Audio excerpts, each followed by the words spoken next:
need more mic support. Fortunately, I don't have to sing this evening, so I just have to say hello and welcome. So on behalf of the Goethe-Institut, I would like to welcome you all here to the Goethe-Institut. Thank you, Dave. To this fantastic event curated and moderated by Anthea Buys. And I want to thank you all for being here tonight. When Anthea and I met a while ago already, and I learned that she was doing her post-PhD fellowship here at UJ on this very topic of art in public spaces in Johannesburg post-1994, it just became really such a, it's an interest of mine, of us, to like have some sort of event and really do this together with our friends from the French Institute over the past year, and I'm really glad that we can actually have it happen today. It's something that I think the Goethe-Institut has always been interested in, public art, and certainly the French Institute. Yes, and especially you having been in Newtown and now in Braamfontein, even closer to the city center and the urban, the CBD, where lots of fantastic, not just sculptural projects, but also interventions and celebrations and public art performances took place. And I'm really happy that you created this fantastic panel for us and that we're going to hear from you all.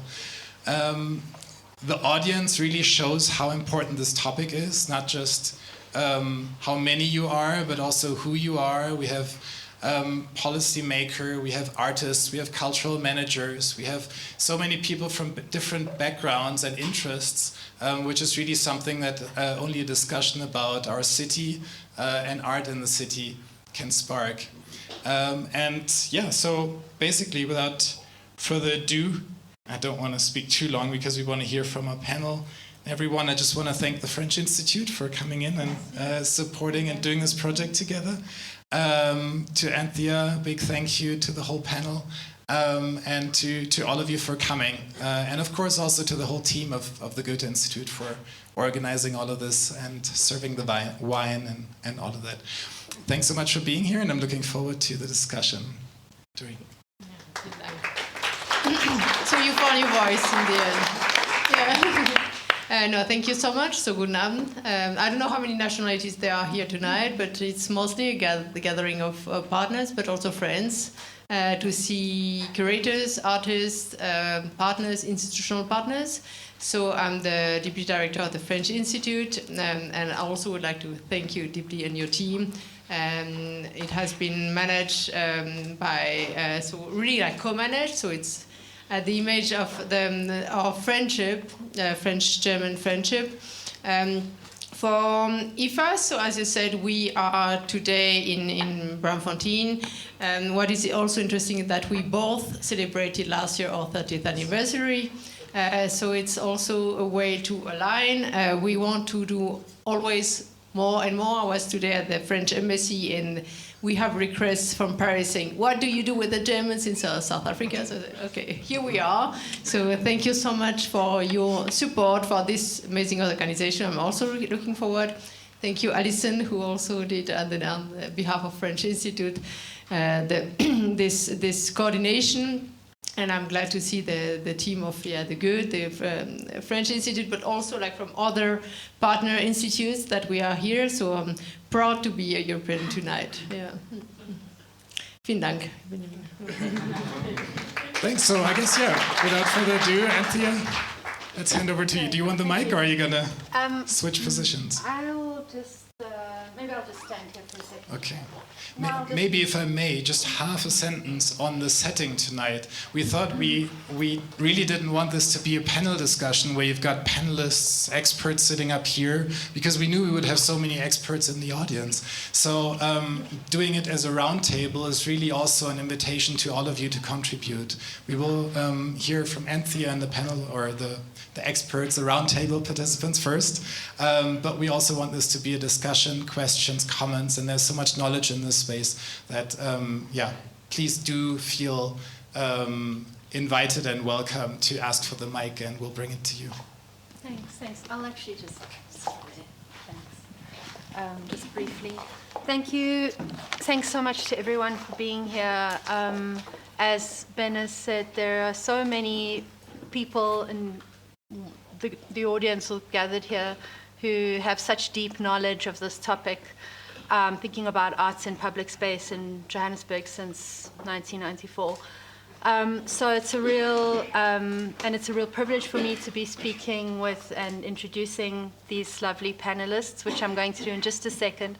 But I just wanted to give a little bit of background, I guess, about why I thought this would be an interesting thing for us to talk about tonight. So, as Ben mentioned, I'm a postdoc fellow at UJ, and my research focuses on art in public space in Johannesburg since 1994. It's fairly kind of still in its early stages, but for me, I've had an itch to scratch for a long time about public art in the city since the end of apartheid. Like, why do certain works turn up in certain places? What are the vectors that lead to those appearances? You know, there's so much that goes into a public art commission. There are so many constituencies, there are so many stakeholders.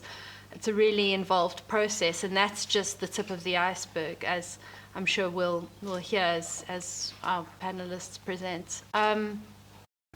So at the same time, I've had a fairly long-standing interest in participatory art practices, and more, I guess, for want of a better word, socially engaged art, participatory art that sometimes looks like social services. And for me, it's interesting how these two sort of modes of making, which are themselves very kind of intricate and involved independently of each other, interface in a city like Johannesburg, where we have infrastructural issues, where artists often find themselves in situations where they're filling in for a lack of social services. So all of these things become artistic practice in really interesting ways in this city. And so I wanted in this roundtable not just to speak about sort of big urban factors and, you know, public sculptures, and then on the other hand, not to speak about just social practice, but to look at how we can bring these different modes of working in urban space alongside each other, how we can, how they sort of spin off each other and how they intersect or don't, or possibly in tension with each other. So that's the background in terms of my interests here, and I just feel very lucky to be able to bring these people together. Thank you to the Goethe-Institut and the French Institute for having us. What I'm going to do is just briefly introduce, kind of off my notes, each of the speakers, and then they're going to speak for about 15 minutes each. And then we're going to open up to have discussion and questions. And please, I can see so many of you in the audience, as I've said, have really deep knowledge in this area. So please feel free to share your expertise as we go. So we're going to be starting with Thireshen Govender, who's here next to me. And Thiresh is an architect and an urbanist based in Johannesburg who has an interest in research-led design and design-led research, if we can maybe flip it both ways, and is the founder of Urbanworks, which is a research-led practice. And is also involved in a PhD that's looking at issues that I'm sure are going to come up in your presentation. But Thiresh was really interesting for me in this context because of his interest in informality or informal infrastructures in the city. And so he'll be speaking first, followed by Stephen Hobbs, who I'm sure many of you know as one of the founders of the Trinity Session, who have been very involved in public art commissions in Johannesburg since the early 2000s, and have worked very closely with the JDA and the City of Johannesburg in realizing a very large proportion of the public artworks that we have in the city today. So Stephen has really deep expertise there, but is also involved in some quite sort of out there, interesting current things, which I hope that he'll mention as well. And then we'll be hearing from Kim Gurney, who's, let me just make sure that I read this correctly, a senior researcher and digital humanities chair in culture and techniques at the Centre for Humanities Research at the University of the Western Cape. Did I get it right? And a very interesting researcher and writer who's written extensively on more ephemeral public arts practices in the city, and has also written about artist-run spaces in South Africa and in Africa more widely. And then we'll be closing with Malose Malahlela, who's the co-founder and artistic director of Keleketla, which I'm sure many of you are familiar with, and has been doing really important work in the city since 2008. But you were collaborating already before that, yes, with Rahlasane. And I think that Keleketla's work has kind of been underrated as a public arts practice, and so I felt that although, maybe these terms don't always sit so comfortably, what are the ways in which we can think about a more socially engaged practice, kind of, I guess, maybe moving into the future of public arts in Joburg, or how do we think about these things alongside more infrastructural interventions? So that's my sort of slightly long-winded introduction to everybody. And then I will, after everyone has spoken, as I said, we'll open the floor up for questions. So thank you. Over to you, Thireshen.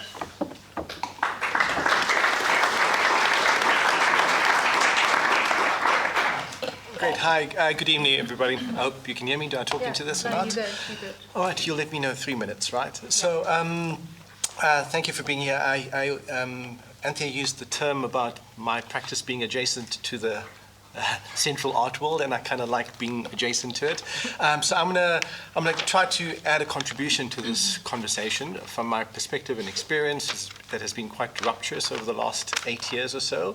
And you're finding me at a point in my career that's in a high level of sense making in these turbulent times. So I think that what I need to foreground is that there are radical changes playing out in South Africa, that the institutions that have brought us to this point is at a point of collapse, and we need to rethink what they are. And I don't think we know how to look or where to look and how to serve these dying institutions. And I think that there's a challenge for me about how do we locate our practices in something that is both dying, at the same time when something else is emerging at the same time. So what it's necessitating is to really direct and locate our practices in something new. And I don't think we can see it clearly. And I'm curious to know, how do I find myself within this space?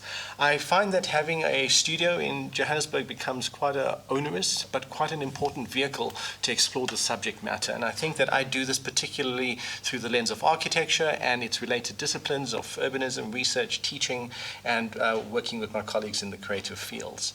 I've got an underlying obsession around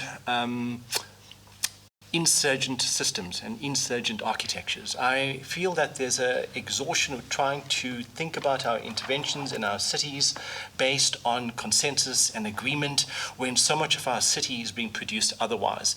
And I'm asking, how do we work around the ethics of doing these things when there's a city happening outside us and adjacent to us? And I feel like we are losing traction in that. And I want to know, how do we think about new ways of, new languages, new tools, and new formations of practice to participate in the majority will of urbanizing Africa. And I am holding this term of being insurgent quite loosely and quite sharply, because I think that there's a way to practice without always seeking permission and navigating between this idea of what is right and what is necessary. And that's the kind of interest that I'll be taking into the PhD, and how do we let the architectural practice work with more assertion, at the same time empathy. It's a tricky thing to work through. So I find that one of the key ways to do this as an architect is to draw. I find drawing is an important practice, both as a recording diagnostic device, but at the same time a speculative futuring exercise. So I'm really comfortable to hold both sides of the temporal dimension of what drawings could be. Now, I think that to help me at least understand where we're at, and I think I need to have a sober take that we are in a state of free fall, that there are many things falling around us and we don't know how to find our bearings and coordinates within this new reality. And I'm trying to see how does architecture, and how through architecture I can find my way through this kind of precarity, volatility, and turbulence that's playing out. So I think that there's two things that's playing out. We've done extensive work throughout townships, which is a majority geography in South Africa, and we're seeing two types of trends. We're seeing some things that are being destroyed. Despite our best efforts, despite incredible necessity for some of our infrastructures, they're not being adopted. They're actually being broken, dismantled, and rejected in some way, despite the best participatory practice we could put in place. And at the same time, we are seeing a kind of urbanization that's playing out that is so responsive, so lucrative, so exciting, but we don't have control of it. So the one on the right-hand side is demonstrating how some practices and actors are able to radically rethink how we think about our cities, and it's making me feel as an architect, I'm not part of that conversation. What do I need to do to be part of this? And I think that while we see these infrastructures that are being broken and dismantled and reconfigured, I would like to understand how do we script a new narrative onto what we have. So this is the kind of preoccupation I have. What I am interested in the institutional failure that is playing out, and I'd like to name it and declare it and say that it is what it is, and I think it's important failure, because I think that it's the kind of institutions that well, before I get to the institutional part, I think what I wanted to highlight is that there's a really tangible link between our institutional structures and architecture in the built environment. And I want to understand this reciprocal relationship between infrastructure and the institutions that produce them, host them, and operationalize these pieces. And I lean on the work of Darren Asamoah-Moglu and James Robinson, who wrote Why Nations Fail. And what they center in that idea is that one of the main reasons that nations fail is because of the extractive nature of their institutions. And I think South Africa is a case in point. So those things that are under pressure and dying, I'm actually quite intrigued by its demise, possibly, but also what will come out in its wake. And I'm particularly caught on a term that they described of creative destruction. And it asked the question, as a practitioner and as a creative, how does one discern what institutions we want to serve or transform or induce in this time? And I want to understand how does this, if infrastructure and our institutional relationship is so reciprocal, how do we think about creating new types of institutions through our infrastructure? That's a preoccupation. And the thing is that I'm curious to know, where do we look? And importantly, how do we look? I think that I find South Africa in its post-traumatic condition quite exciting and interesting, and I'm also looking for particular kinds of phenomena, emergent phenomena. I'm interested in ideas of anti-fragile systems. These are things, it's a term borrowed by Nicholas Taleb, who talks about this idea of things that go under great pressure and they do not break. They do not come back to a normal state. They actually get stronger because of the pressure that's exerted upon it. So I'm interested in insurgent systems and architectures that actually get stronger through the disorder and the stress that they put under. So that arguing that our urban systems will be perpetually under stress and distress, and we need to make sure that they not have a robustness, but they actually become stronger because of that kind of reality. So I think what I am interested to know is, like, what are the existing institutions that we have here that we've overlooked over time? How can we centralize them to think about how we look at the landscape, social practice, and rituals, and see how we can put an infrastructure around some of those emerging, forgotten, or invisible kinds of life forms? These are kinds of drawings and experiments that I do within the teaching system that I did at the University of Johannesburg a while ago, and it's trying to ask, what is the spatial language that is playing itself out in Johannesburg? And it's asking to say, it's a point saying that there's everyday practices framed in an interesting way that could be interesting coordinates to think about our urban futures. And this is a drawing that takes the moment that many of us will be familiar with when you enter into a traffic intersection and you're one of the first two cars there, and you're approached by these guys who would wash your windscreens. And it's a kind of a strange thing that happens. And if you slow that entire moment down, you find that the entrepreneur at that point carefully calibrates his practice based on the timing of the traffic lights. And he puts this washing fluid on your windscreen, and he wipes it out, and suddenly you're left with this weight do I drive off fast or do I give $5? Now, the interesting thing about that is how you're compelled to get into a transaction. So that ambush economy is something that is interesting for us, where you make something. Now, the point about this thing is to take these everyday practices and give it a name, to understand the anatomy of it, about what is the spatial logic, the economic logic, cultural logic that underplays it. And I'm interested to use architecture as a way to reveal, document, and put this forward to our professional community. So this is what some of the things we look at. We also think that everyday elements of escalators, staircases, lifts, doorways all matter, and they've got an incredible sophisticated science behind it. And I think that we cannot gloss over them, and I'm intrigued to give them a kind of new political spatial currency through the way we draw and we observe. I'm mostly interested in the problematic typologies, the stuff that we're quite uncomfortable with, so liquor taverns that are quite pioneering typologies within our townships that do not sit neatly within our cultural, political, social imagination, but yet they're incredibly productive. They ubiquitous throughout our spaces, and we cannot ignore them. And I'm interested to see how can we discern what the sophistication is within these spaces, and see what are the dials that you can use to alter its future and possibility.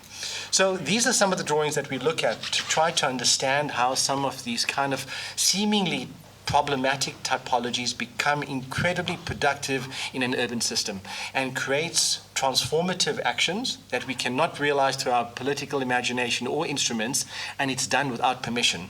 And it gets me to an interesting point for myself to say that sometimes we burden our practices with such high levels of participatory ethics that we are not able to deal with some of the bigger transformative work. And now I'm seeing examples in South Africa where things are happening without permission, without the really the ethics of participation that we so revere, but yet it's doing more political work than some of our so-called decent practices. And it got me curious to know, how do we look differently to see what are some of the transformative things and make our methods, expand our methods of participation to be a little bit more observational as well. And what we'd like to argue through this work is that sometimes the lens of participation should not only be effective from the time a project is implemented, because it's too narrow a gaze that forgets those who have spoken before the project was implemented or those who are yet to come. So I take issue with the way we think about participatory practice based on a commissioning model. And I think I'm asking for us, how do we look with a more forensic lens at how our cities are talking back to us in some way? So this is the work that I've done with Tanya Zak and Mark Lewis, looking at some of the incredibly prolific micro practices that's happening in the cavities of our cities that are radically transforming the real estate within Johannesburg. So this is in the Ethiopian Quarter, and you can follow some of that work in the Chaos Precinct book that was recently published. We looked at 60 city blocks within the inner city. And in those blocks, we saw radical transformation of real estate that our South Africans were not able to even come close to or comprehend. And we were really interested about the kind of trading the kind of trading dexterity and imagination that the Ethiopians would have within this area to radically reimagine real estate that we couldn't manage. And I wanted to understand what was the social relations, land logics, and management operations that made this possible. And what we found quite intriguing about all of this is that if you really go down to this at the anatomical level about what was changing these things, we saw there's a series of microarchitectures that were being inserted within these spaces, and in an incremental way, and because of its level of aggregation, was able to radically change how a building was operationalized and how it performed in urban space. Now, we can say that from the scale of a shop or a door or a passageway, these things were able to create a network that is far beyond Johannesburg, so that the inner city, that work that we showed demonstrated a really sophisticated consumer economy that is going outside our borders, that is facilitated by the transactions that happen at the level of a bus. So this is a commuter bus that about 220 leave Park Station every day, that these commuter buses have been hacked to become freight buses because of the kinds of conversations I can have with the bus driver and put my mayonnaise, my egg, and all of my other goods that are kind of contraband goods into the bus. And that hacking of that bus is a kind of practice. Now, what I'm wondering is that if we had to open up our aperture to talk about who are the creatives that are radically reimagining our cities, I would argue this is a creative practice done by those who we didn't invite into a workshop, but are doing it in some way. And the question is, how do we learn from these kinds of examples? So where I'm at, 3 minutes, perfect. So I'm interested in a kind of revelatory practice, something that argues that we're in an incredibly rich environment. One of the things we need to do is reveal what it is that's at play. And how do we reveal it with the language that has the sophistication and the possibility to think about a city otherwise? And I think I'm leaning on the prompt of the title that talks about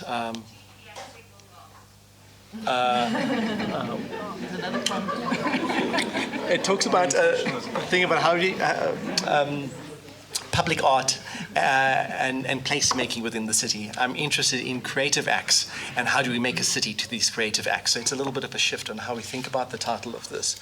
So so for me, what I'm trying to put forward is a case for insurgency, to say that there's an urbanism that is happening without us, and we need to be a little bit more bold and assertive in the way we think about it, but we need to develop the kind of ethics, the tools, and the language to do this without being politically correct and do what is right, do what is necessary instead of doing what is right. So it's a really contentious point, but I think that we need to have a more plural take on how we address the issue of urbanization within our continent.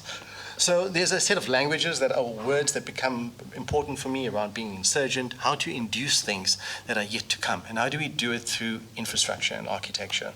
I want to end off with the last point, and it's an image of a piece of work that dares me to play in the realm of artists. Okay, so I would see a bridge like this that is incredibly problematic in Hammanskraal, and it's because of the land dynamics. It's a piece of infrastructure that belongs to the provincial road department, that the city who owns the land adjacent to it cannot adjust this bridge. There's all sorts of complexities about the Napoe boys that have adopted the bridge for defecating, for drug use, and the bridge cannot connect two parts of a neighborhood together. And it's stuck, it's some kind of stuckness, and we can't do anything about it. And this is where I'm wondering about what the role of our creative community is in reimagining stuckness in our spaces. So these are some of the pictures of what it is, and we try to play with this idea about how do you work in an insurgent way.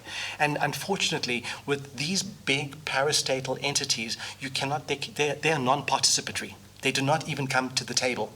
And we cannot wait for them to come to the table because the crisis is playing out right now. So it means that we need to have a little bit of grit in our hands and blood on our arms in order to do this work, because there is something more violent and toxic playing out through inaction. So these are sets of responses to talk about how do you deal with this structure that is highly problematic in an interventionist manner, and think about small incremental moves. And it's my attempt to say, can I play in the creative art community? So finally, I think I'm asking for more expanded methods on how do we think about who the creative practitioners, partners, and actors are in our space, and how do we legitimize, bring agency to those efforts into our conversation. And does that mean we need to put together programs, or do we need to be a little bit more observational and listen carefully? So, thank you.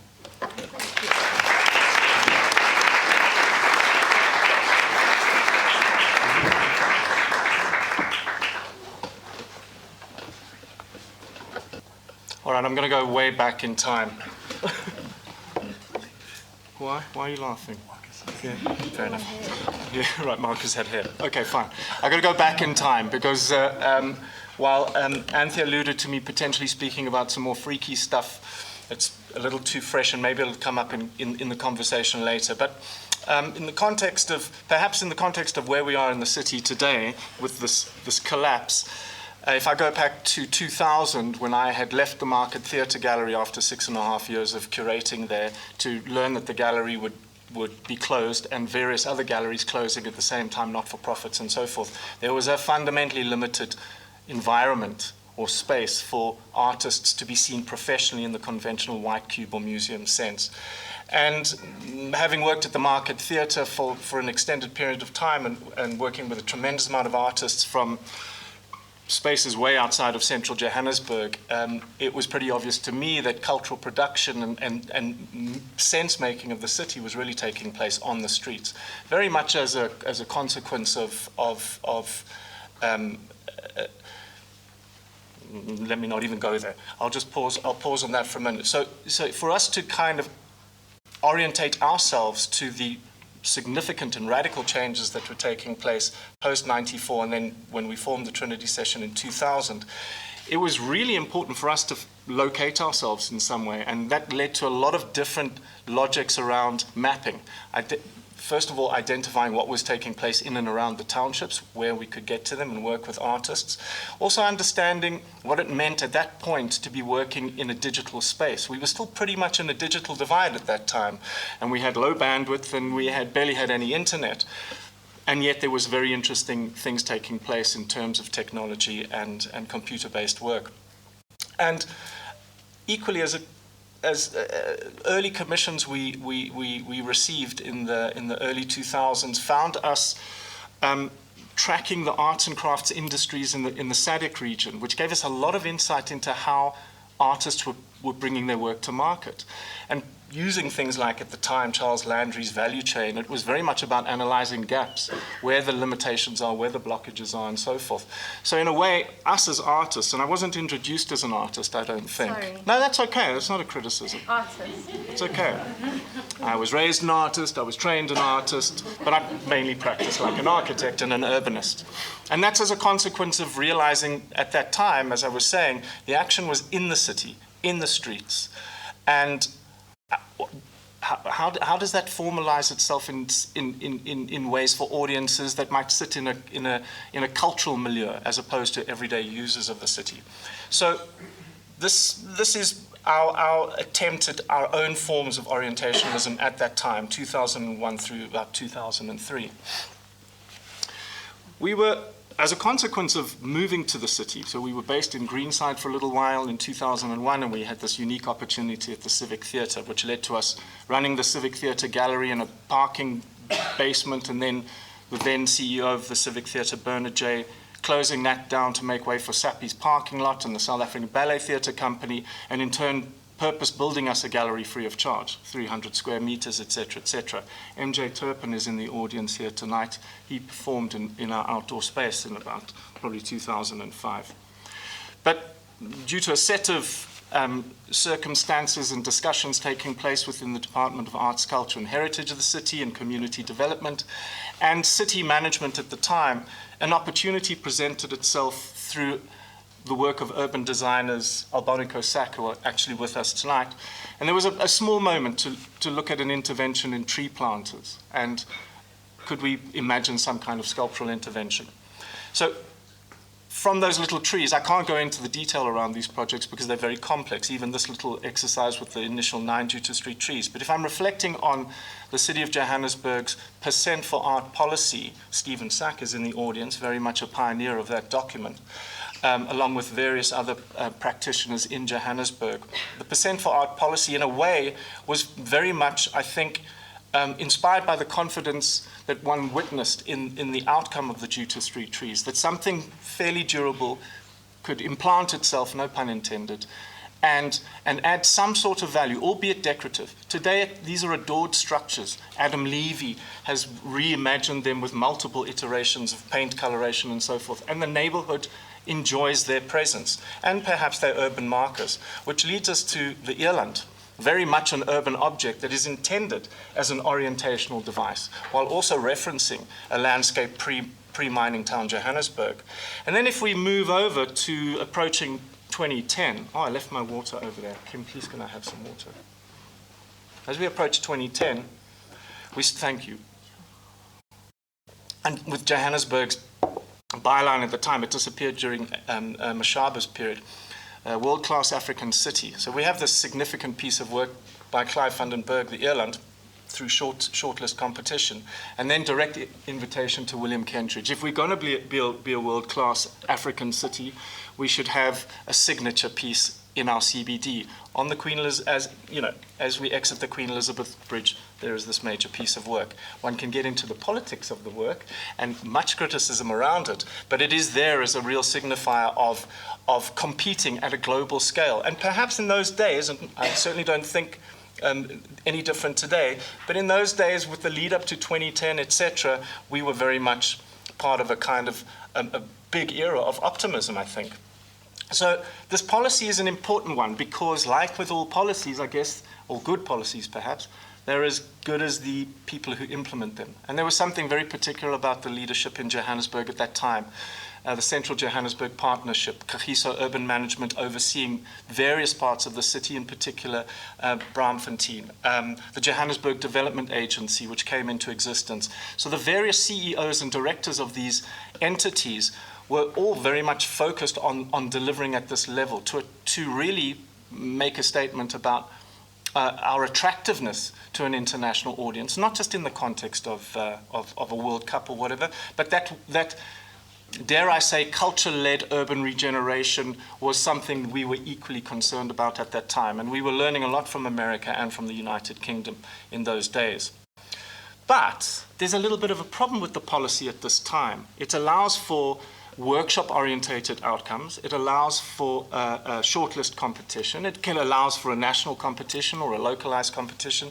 And it allows for direct invitation. What it didn't allow for at the time was graffiti.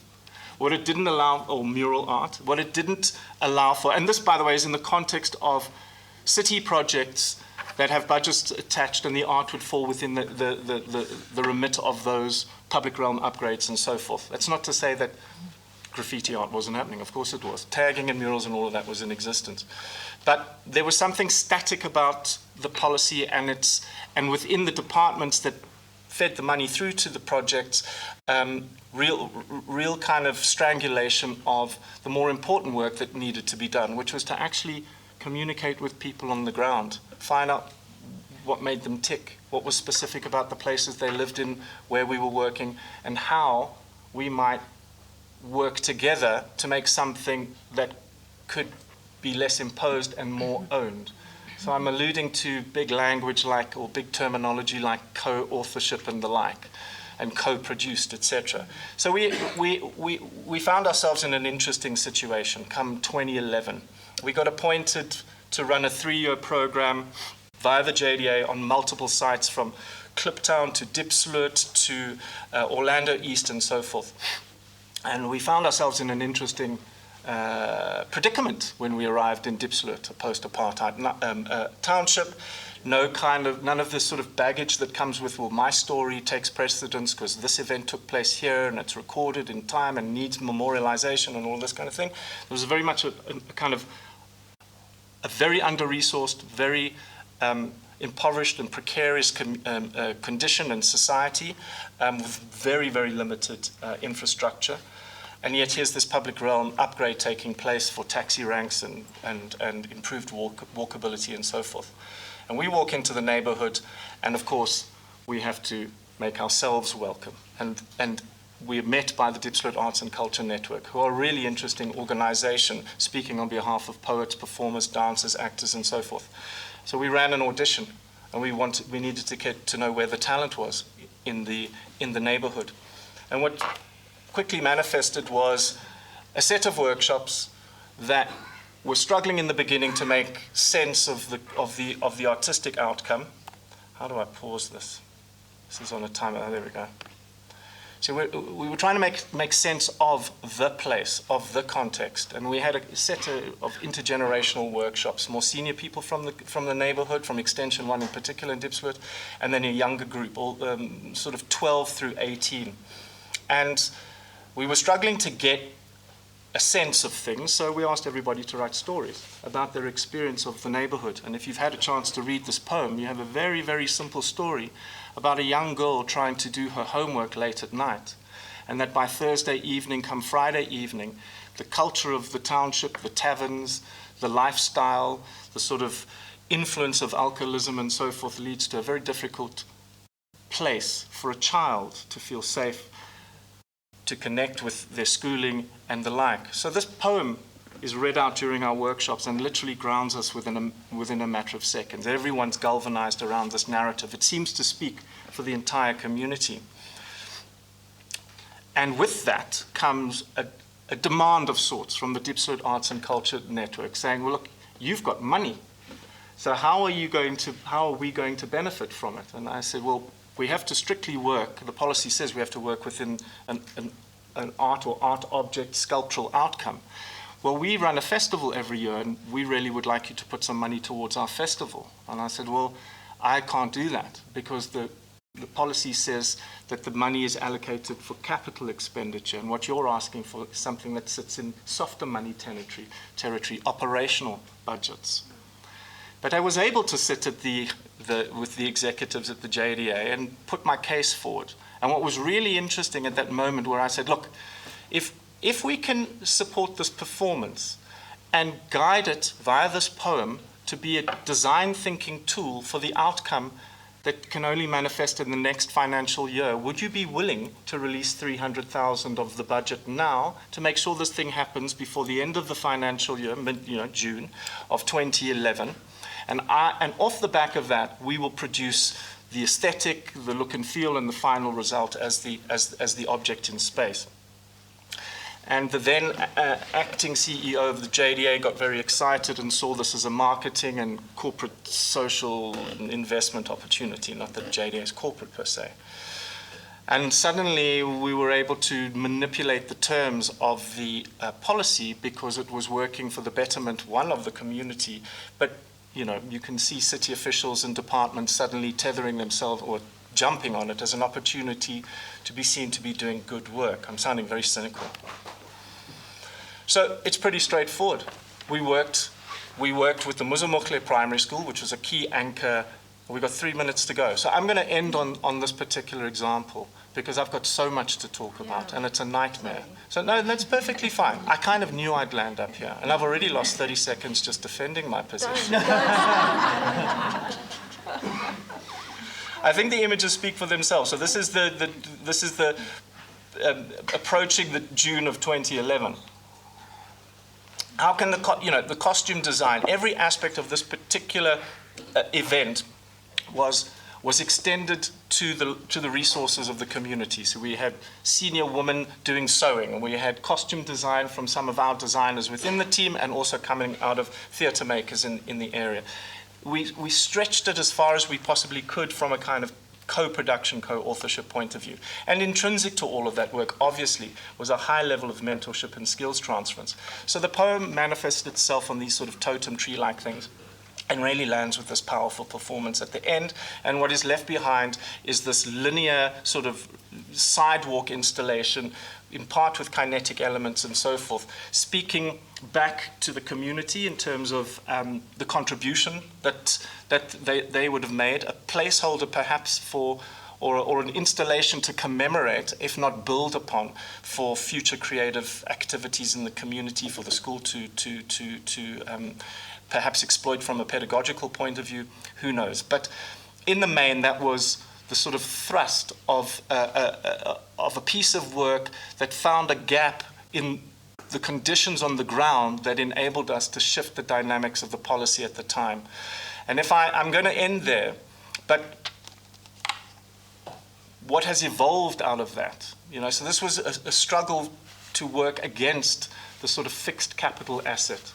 And where we have moved to in the last 10 or so years with working with the JDA, particularly up until 2022, the pandemic really saw things fall apart from a departmental point of view. But much more intentional placemaking-oriented works, which to a large extent have drawn time and time again from projects of this nature, where one is constantly learning about one's place in communities. You are definitely an outsider, and what mechanisms and techniques can you bring to the party that allow for a deeper sense of collaboration and exchange? So hopefully I'll get a chance in the Q&A to maybe reflect on some of that stuff or some other funky, weird things that we've done. But I'll leave it at that, and I'm happy to do so. So thanks very much.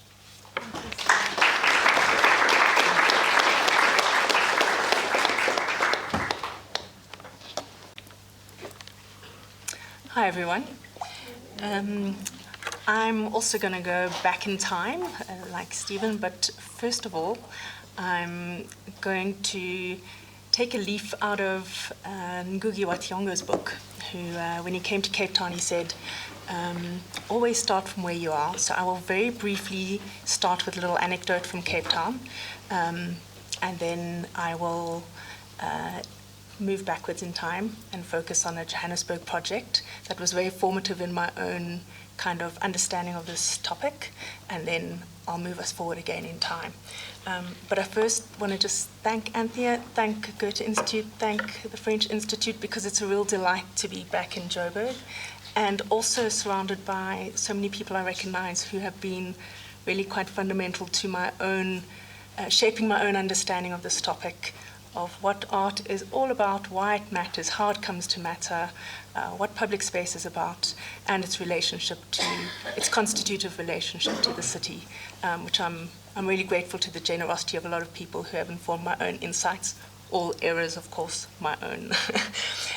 So in Cape Town, Thireshen showed an image of the dethroning of the Statue of Rhodes, which, of course, was a very seismic event for a number of reasons. And I won't recap all of that because I think we're all quite familiar with it. And of course, when I visited a museum of antiquity recently in Denmark, and there were examples going back all through the ages of similar kinds of topplings and reformatting of statues through time. So it was quite interesting to note. We've been doing this for a long time too, but it had a very seismic effect, not only in South Africa, but globally also. But what I've been tracking for the last decade is the performative afterlife. So the plinth is crated up, and the campus is an open access campus, and students and the public have been doing an incredible performative rolling series of unsanctioned interventions on that plinth ever since, which has come to represent for me a very interesting kind of reach for public space as common space, by which I kind of understand space that belongs to everybody and to nobody, which is highly contested and kind of constantly renegotiated and performed anew. And I feel like the reason I was kind of recognized that moment and tracked it and have been tracking it and tracing it stems back to a project that was actually birthed here back in 2012 called New Imaginaries, which I'm going to recap for you. I think some of you are familiar with it and were part of it even. And it's resulted in the very first book that I wrote called The Art of Public Space, Curating and Reimagining the Ephemeral City, which I have here. And that idea of space as belonging to everybody and nobody was articulated to me first in that project by Brian Mthembu, who's part of the Tswana Contemporary Dance Theatre, with Selo Pesa and Humphrey Maleka, and they were taking me under their wing to go and do some preparatory work for a performance art project that would take place in very tightly congested thoroughfares and alleyways in Alex. And he described that space as, highly contested and shared in all these conflicting ways, constantly contested and negotiated and so on. And I'll come back to that in a minute and expand on that a bit more fully. But let me rewind now to this project and set out why it was foundational in a number of ways, and then I'll fast forward to how I've kind of extrapolated out from that in new work.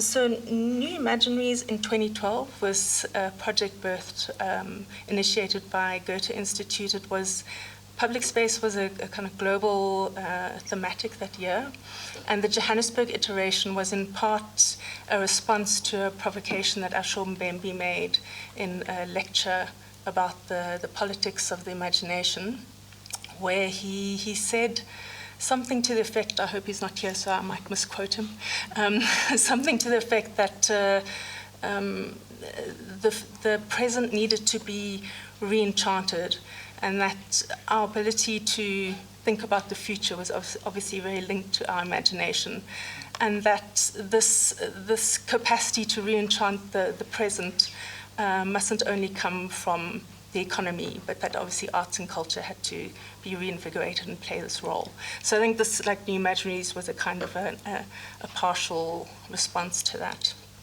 It comprised 3 projects. One was a shoe shop, so it was independently curated, all these projects. A shoe shop was a month-long series of events that had to do with walking the city. So it was about ambulatory thinking, about a roving perspective, migration. It was quite a complex project. There were talks, there were artist-led walks. Ra Shlesani did a Cueto-led walk of Hillbrow. We had a sound walk by Donna Kukama through the inner city. Dung Jahangir, you might know, did a kind of walk of architecture without walls, kind of in between spaces. So basically sensing the city in a very different way on foot, and just having a very different kind of poetics. An anthology was created, there were cinema screenings, there were all sorts of things to do with walking the city. And a roving migratory perspective. The second project was called A Maze Interact, curated by Thorsten Wiedemann, which has actually morphed into something that WITS now runs on an annual basis, and that was about playing in the city. So an idea of deep play, so investing narrative and effort. It was play in a digital sense, but also a physical sense. So there were board games and digital games and physical games. Anthea Buys, for instance, developed a scripted game. I think, weren't you involved in the workshop? Developing a script by which, in Braamfontein, people were running around playing the scripted, teleporting between Berlin and Johannesburg. So with the sense of play as directing a sensibility of the city. And the third one was called Spines. It was a double-barrel performance art project. So the one was called United African Utopias, which was this quite fantastic scripted movement through the city, through using different mobilities. So we went on a walk, a train ride, a dance, blindfolded, a bus, elevator, using all different kinds of mobilities on the scripted walk with fantastical guides. And the script was actually played through pirate radio to keep us all grounded. It was really quite fantastic, and the city kind of becomes quite ambiguous about what is the so-called real city and what's invented, because along the way artists were punctuating the space with little interventions. And so it became, you weren't quite sure what was staged and what was for real. And then the other project was the one I mentioned with Selo Pesa, who convened this in-house project, which I think had various iterations before, where private space, private homes in different suburbs were temporarily turned into public space. So they have a kind of philosophy of taking existing space and using the dynamics that already exist in a space, and working with visibilities and invisibilities. So just kind of changing the tempo slightly up or down to use what's already happening in a kind of a space to create a performance out of what already exists. So those 3 projects then became a book. To my surprise, I didn't set out to do that. It was supposed to be a report, and it grew and snowballed. But there were various elements that I'll just extract from that that were quite formative, and I had to recap what I'd written in there. I was like, what did I write 10 years ago? But when I did do that, I found that there were some ideas that I've been chasing ever since, and they're all kind of embedded in there. And the one key one is, there are different chapters dealing with each one of those projects. And then there's one that joins them all up, which deals with uncertainty. So it's just all these artists had a very interesting relationship to uncertainty and ambiguity. not trying to resolve it as such, but having very interesting capacities of working with that.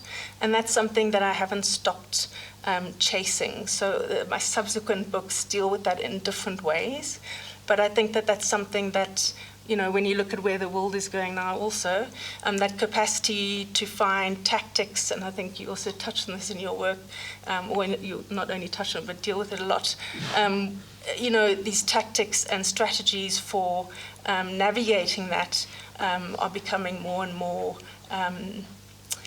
useful in other spaces and places. So I think that doesn't obviously exonerate other systemic and structural solutions from needing to happen, but I think it's quite important to pay attention to how artists do deal with these issues.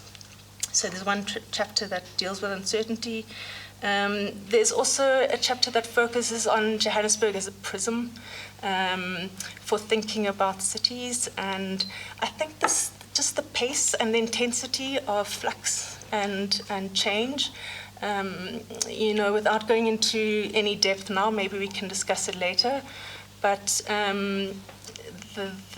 you know, urbanists talk about it a lot. The pace and the sheer scale at which cities in the South Africa and India in particular are urbanizing means that the material conditions under which people are living, you know, the navigations that have to be made are quite, you know, quite intense. So the solutions people come up with are incredibly innovative, and artists have this, also share this kind of capacity for self-invention. So where this work has led to ultimately is a book on how independent art spaces have been dealing with the kind of self-inventing these infrastructural solutions. And then this idea of public space as common space, which I already outlined, and that's something that's gone through into other work. So just briefly, the idea of this common space was first articulated in Shoe Shop. Stacey Hardy gave this really interesting talk where she mentioned a concept, a Cameroonian concept of mapan, which is like as I understood it, it's a road that isn't tarred. You know, it's like a gravel road or a shortcut or a kind of a back route. And then also on that project, an artist, Guy Vite, spoke about a project he had done called Next Week, which he also likened to a sort of mapan, but in more of a conceptual way. So he was dealing with the effort that migrants and refugees make to reach for a different kind of tomorrow. And he described a mapan as a space of possibility. So he said it's when you resist any kind of violence, or he said it could just even be getting up in the morning and looking out of the window. You know, it's any kind of reach for a different kind of tomorrow, or any kind of positive action.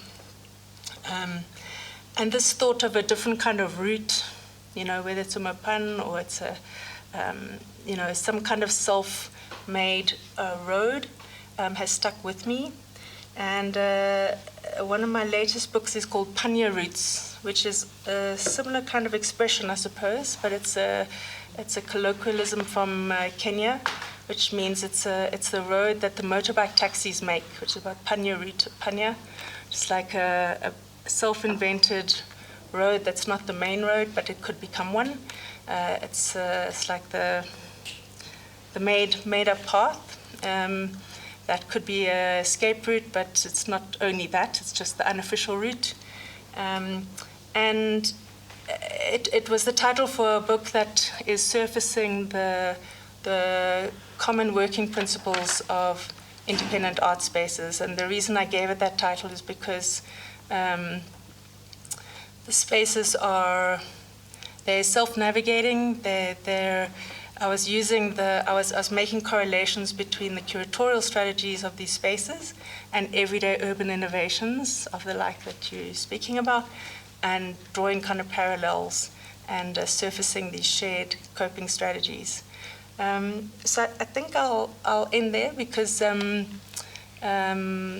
this is obviously leading into other directions, but I think the main point I want to make is that the ideas that gestated in this project that was some time back now, in 2012, have been quite formative for my understanding of certain key concepts that when I re-look at that, I see that it's kind of gestated into these other ideas that keep growing and moving forward. And I think it's testament also to Joburg as a city, as a way of bubbling up these things that are not in the rearview mirror, but are perhaps projecting forward in some way. Thank you.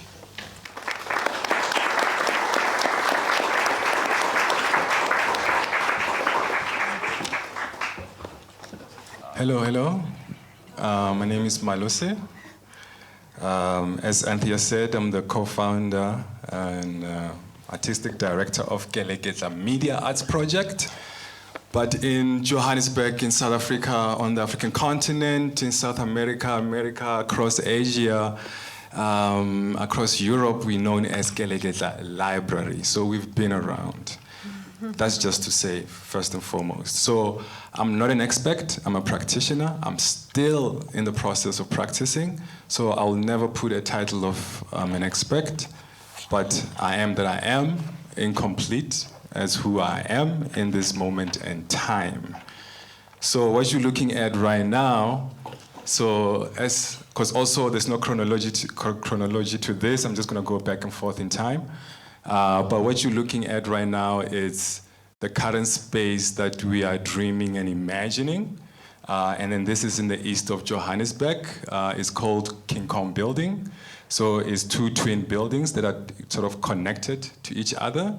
And then this is sort of a mock-up and design that we're working through with Michael Hutt. And then this is sort of one of the sites that we engaged and working with. And then also just to go back to how we started, in the early 2000s, we started as a student collective. We started a student movement called the Inner City Community. And then we were sort of located in Mariston Hotel. Mariston Hotel, I don't know what the name it goes by now. It was on Claim Street. It was dominantly a student accommodation. 30 floors, 20 or so rooms each floor. And then for us, and this is before social media, and then this is very beautiful because before social media, everything has to be word of mouth, interaction. We have to look people in the face and in the eyes and say, are you coming to the event or not?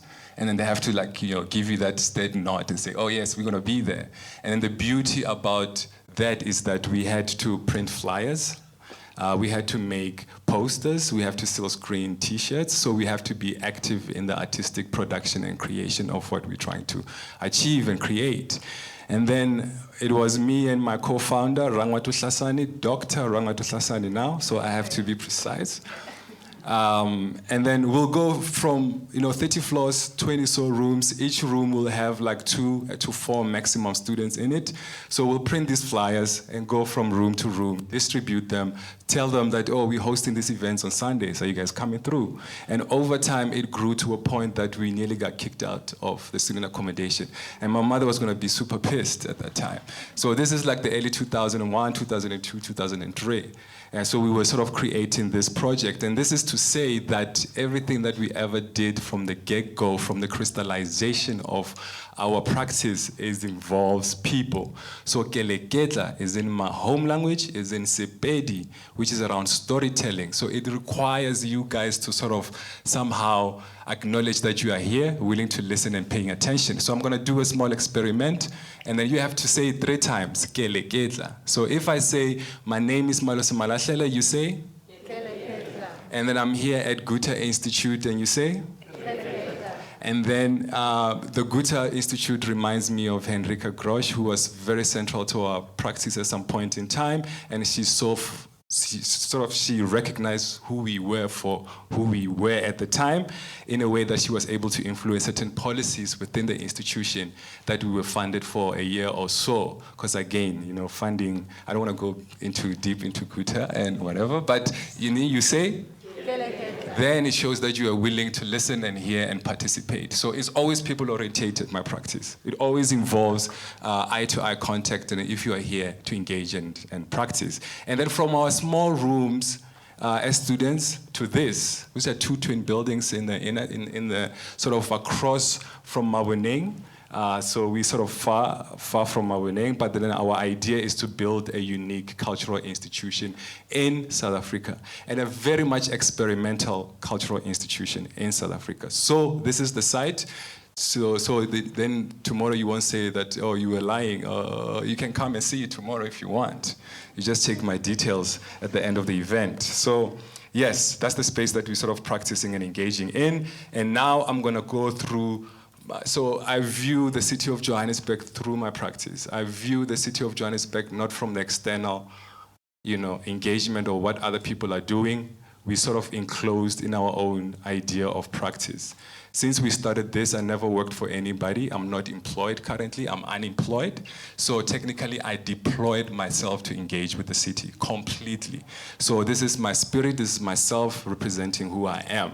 So I'm going to go through the idea of what experimental practice is, and then I'm going to read something that I want you guys to keep at the back of your mind as we go through this. There are few spaces and arenas dedicated to the developments and presentation of experimental, non-commercial practice in Johannesburg. And then if you're thinking before COVID and post-COVID, there's even lesser. And especially when I say experimental, I'm not saying, I'm not like, pretending about experiment. We're not selling anything. I'm not selling you guys anything. There's nothing to buy from me except the publication that we make, which I offer a little price. A void that has become increasingly evident amidst the growing interest in participatory art and social aesthetic. So to start, this image is from the substation at the Wits School of Arts. Again, the substation is no longer there. It was a very much temporary space at the Wits School of Arts. We collaborated with them through the invitation of Zen Marie. So I have my notes here, so I'm just going to read through my notes as I flip through these images, so don't mind me. Just look at the images behind. So in April 2011, Keleketla began a spectacular, engaging, and invigorating residency at the substation, made possible by the Wits School of Arts through the invitation of Zen Marie. The residency was a walk-in research, social space that we used to meditate and explore very dark topics. And this project was very,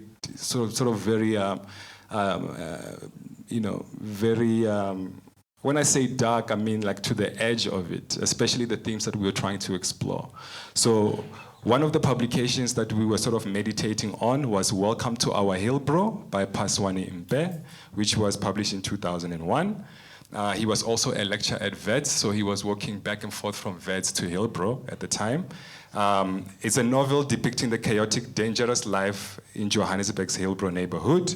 The novel used suicide scenes to highlight the traumatic, often violent nature of life in the area, where relationships are tested by social pressures, infidelity, and urban post-apartheid decay. So Paswane Mpe died 12 December 2004 at the age of 34. Another publication that we were exploring was The Quiet Violence of Dreams by Casey Leduc.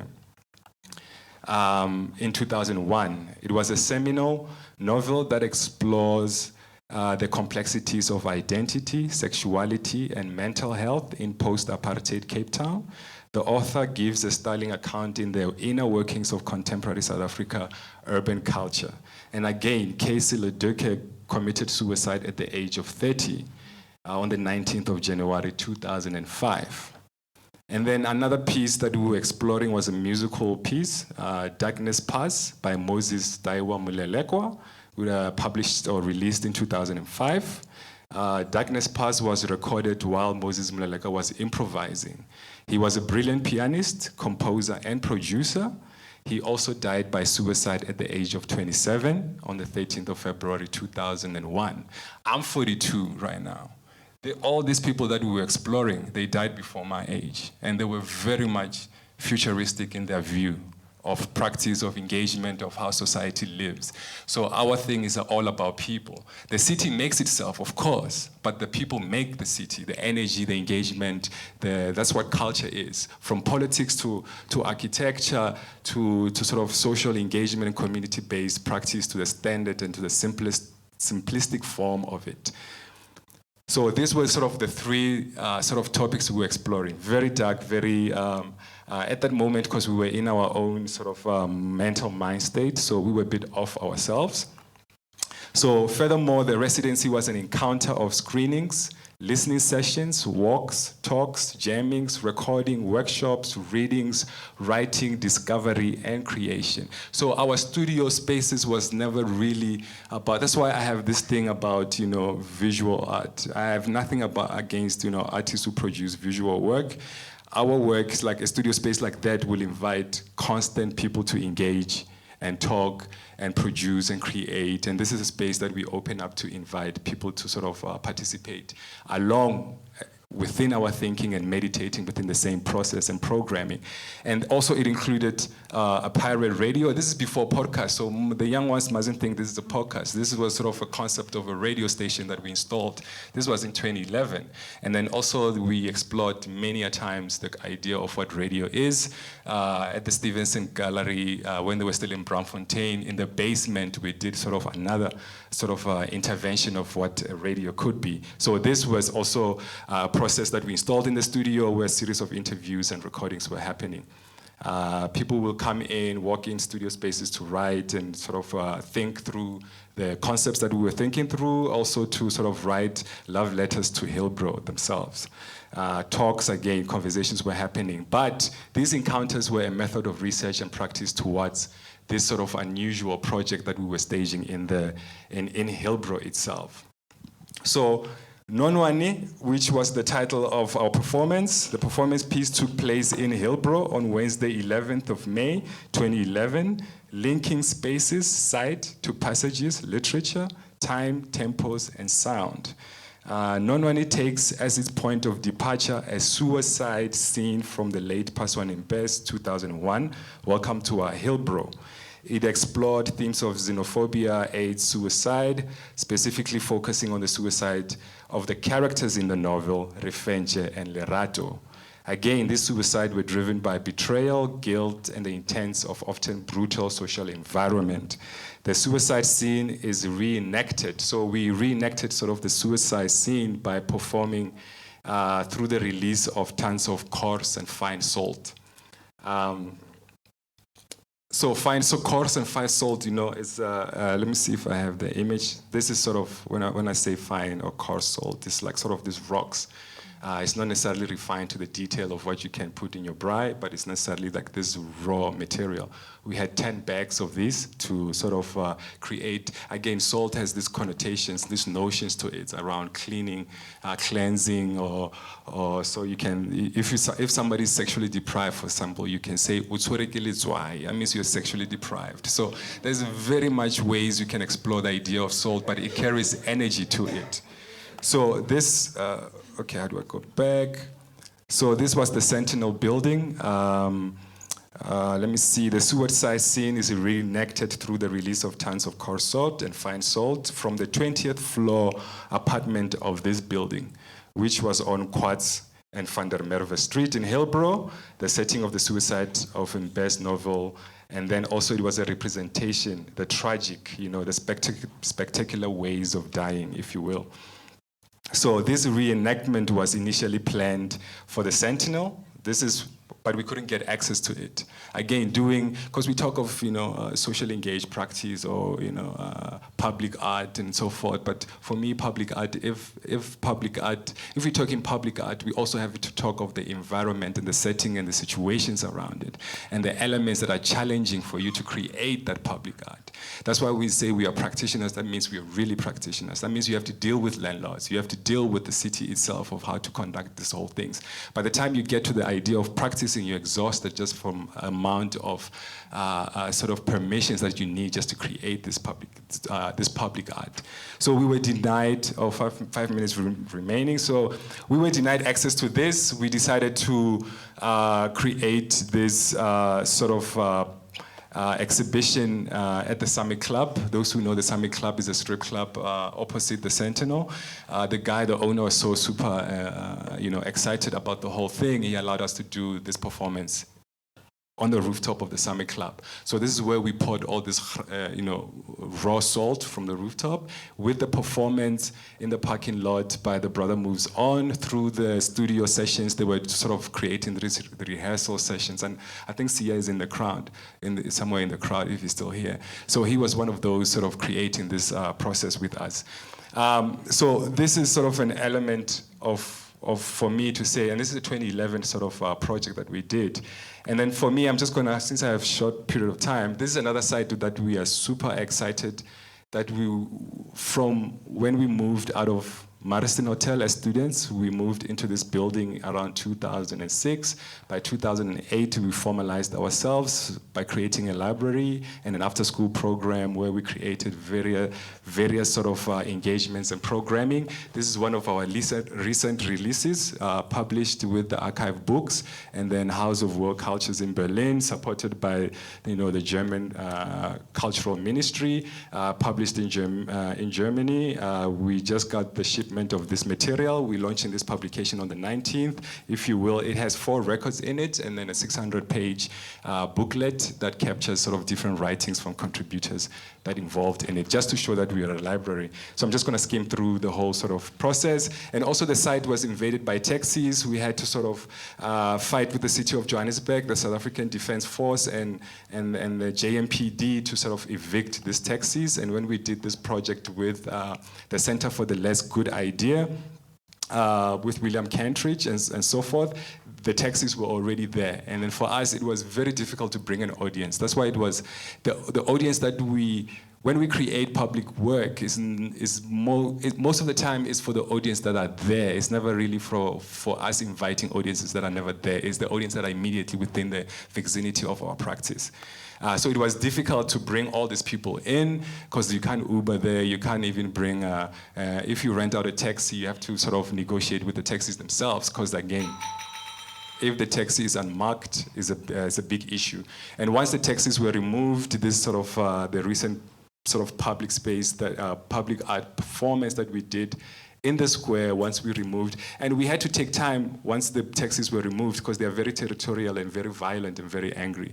And you have to recognize that that's a real texture of the inner city. You can't just come in and do certain things without the public being aware. So for us to remove taxis, come on, we had to take 3 months of pause for me to be able to drive to the drill hall. So this is a thing that affects us personally, mentally or otherwise. And then this was a performance with Nduduzo Makatini, reflecting on, because the drill hall had fires twice in the early 2000s, I think in 2001.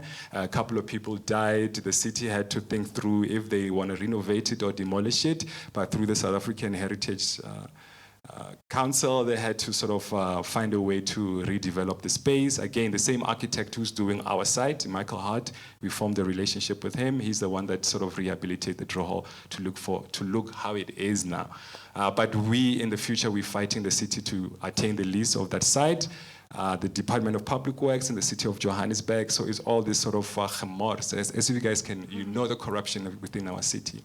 So for us to be able to sort of try to create, produce, and be cultural practitioners, be landlords and creators and infrastructures and architects in between, it becomes a sort of a mental quagmire. You can go crazy over a period of time. So this is sort of the last images of the last performance that we did on site. It was amazing, fantastic. It was, trying to cleanse the whole idea because people died on site also. So how do you cleanse even the idea? Because previously we used the idea of salt. Now we're using the concept of fire. How do you cleanse the space? And as you can see, some of the moments of that fire create sort of symbolism within them. So it was quite a beautiful performance that we did. And this is the last performance that we did at the drill hall. I don't know if my 5 minutes are up right now. Yes, okay. But everything will be through the discussions. Yes, thank you.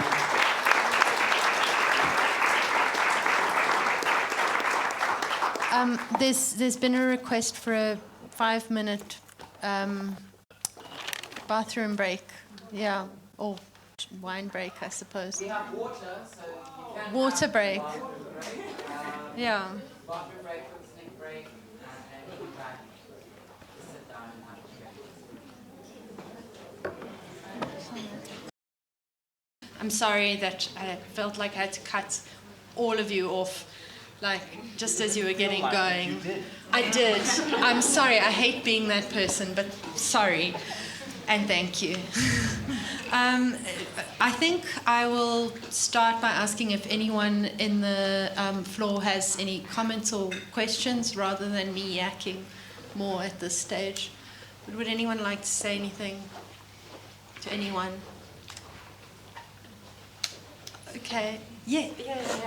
Go for it. No brainer. Yeah, I mean, it's a no-brainer. Thank you so much. All protocol observed. I don't want to go through the whole list. Igama lami uNokwanda Zaki Ashabangu, and I work in Diepsloot. I have been working in Diepsloot for maybe over 10 years. And what started off as me just being a content creator has now evolved into me being, the executive leader of an organization that has about 15 people, a footfall about 2,500 people. And we're quite an aspirational reprieve, and that's why I guess I engaged with Stephen, because it felt so good to feel seen. And I was not expecting that when I came here, right? And I think the main points that I'd just like to get across, which I really got nuggets of from everyone's presentations, was that artistry is expensive. And even as artists, we have to evolve. A lot of the people in this room that I know that are about my age are actually artists but can't afford to be artists full-time. And that's something that we need to be cognizant of, because when we look at projects or we look for funding, people want to fund the tangibles. People want to fund the things that will have an output that they can point at and say, look, this is what we did. And people are not wanting to fund the operating expenses. And as a result of that, we in and of ourselves as practitioners in the space are actually killing or culling what has the potential to really give us something to look forward to and to move towards. So yes, we speak about policy, we speak about all these really amazing and fantastic things, and when I look at it, I love how there was this constant reference of townships, because those are cities. They are the cities that we don't call cities, right? Currently, as it stands, no one actually knows how many townships exist in South Africa. There is no demarcation that shows Zone 1, Extension 13, it's not there. But when people are not working, they are where they mainly live, and that's in townships. And the lack that exists there is so grave that I'm grateful that we occupy spaces like this and we speak about some of these things, and we speak about, I forget the concept that you were making reference of, but basically double up to make your own route, right? And not necessarily as a scapegoat, but just as an additional route. And us to look at this additional route, but to look at how will people be eating while they are doing that. Because if we're not having that conversation, we will have no art. Even in the spaces where we are not in the commercial city, but in a different commercial city, right? Because there's a lot of money that's happening in townships, but not as much development. And so when we do enterprise and supply development, which is what we do at our center, people will generate income, become multi-million rand or generating businesses, and they'll leave the townships. And we're not having that conversation, and that for me is where I'm hoping we will start to gravitate towards. Because if we're not putting budgets and we're not the Stevens who are sitting at JDA and who are connecting the dots and saying, hey, if we look at this parade as part of the output that will trigger this desire that you have, we won't get there. Be that as it may, I'm really grateful. Because we never have these times to have these conversations. So, ngiyabonga.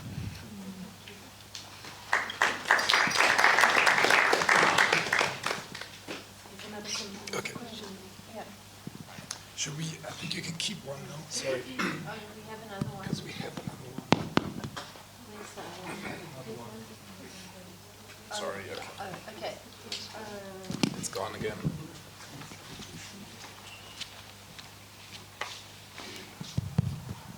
Yeah, thank you very much. So there's a sense, so I really like the idea of censoring people from one of the speakers when you do work, But there's a sense of, while I was listening, that most of the time, if you're going to do public art, you're actually bringing something to people, as if nothing is already happening, especially in townships or the inner city, which is a very weird thing. A lot of things are always happening there, and I get the sense that people of power, or people who happen to have some access, don't come there and actually support what's going on. They want to come maybe and install a sculpture or something like that. And it gives me, it makes me feel like you're trying to make the space habitable for yourself, a person that actually doesn't live and work from there. You're just trying to make it look nice that this one day when you bring your friends or whatever, mausha around, you know what I mean? It feels good enough for you to be there, whereas that's not the shit, you know what I mean? Because the point I'm trying to make is that things are already going on there. I'm not hearing much about how people get there and actually help what's going on there. People get there and document what's going on there, write books, and then after that, you know what I mean, you're going to visit again because you've created this small corner that looks good enough for you to visit.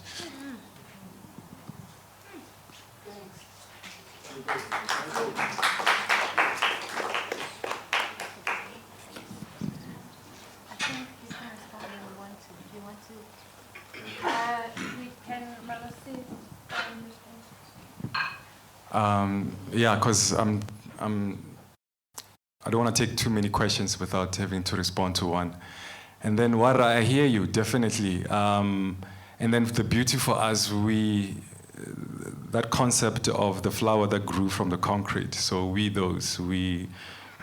started in the inner city, we crystallized the idea in the inner city. We tried very much, like I said, when we started the student accommodation, we were with the people in the inner city. We formed the whole concept and practice within the idea of the people that we have in the immediate space and right there and right now.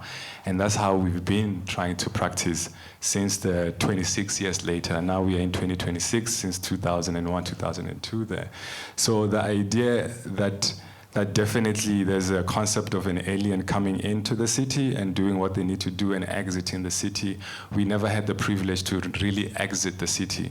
That's why the level of investment that we put into the inner city is very much critical. And then also the concept of employing small institutions, small organizations, small sort of entrepreneurial that are happening within the city, within our practice, has always been there. I mean, you have attended many of our programming within the inner city. So it's, for me, I'm just saying this to say that we are the inner city, we never left, we'll never leave, and the concept is to contribute and build something from there.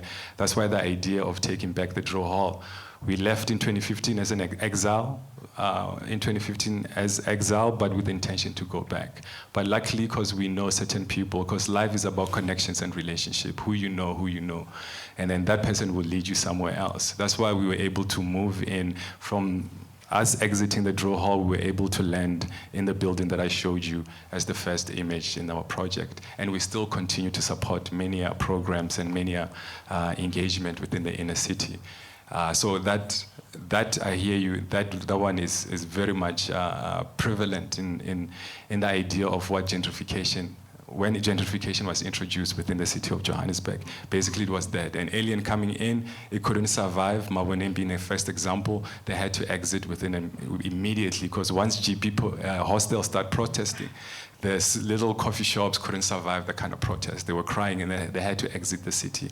When xenophobic attacks that were happening in 2005 or 2008 or 2015 or so, the series of them, most people couldn't withstand that. We were still in there with the kids creating programs and producing. And then my sister, to go back to you, also the idea of, some of us are artists, but we need money to do this. Like I said, I'm still unemployed, and I've been doing this for 26 years. And then I do it with the sense of I understood what hunger is, and then if you can practice with the concept of hunger within you, and then you can, it's like walking the Kalahari, it's like walking the desert. If you can sustain the amount of thirst that you go through that desert, and then you see possibilities of surviving off of something else, is very much important. So we created a level of network, and then we starved through that process to create a level of network network around us and level of protection. That's why we could survive the COVID, for example. When many small organizations, institutions closing down, we were able to take a deep breath within that process and still survive post that. And that's the whole thing I'm trying to engage. When we say, okay, we are artists, then, you know, I've never worked for anybody. So I'm still practicing. Thanks for that. Yes, to the funding question, which actually on a different project, which was an archival one, reflecting on over 50 years of documents of one of our longest running independent art spaces in the country. It was quite depressing on the one hand to go through all those documents and see how these issues recur again and again and again, going through letters and pleas and documents from artists, just seeing how these issues just seem to recycle, and how there's always this ongoing funding crisis for artists, for individual practitioners, but also for art organizations that are also struggling because they're non-profits and because they're operating in a precarious sector that has structural issues. Obviously, it's at a different scale because there are organizations, they have a different kind of vulnerability. Nonetheless, it always seems like just as they're at the cusp of implementing some kind of solution or some kind of really creative idea, something scuppers it, something usually internal, there's some kind of internal schism that just as they're about to launch a provident fund for artists or something really creative or interesting idea, they themselves, the organization itself, is vulnerable to something, and they shelve this idea. They mean to revisit it and they don't. But it's kind of why archival research is so interesting, because they're actually like really interesting solutions that have been thought up over the years.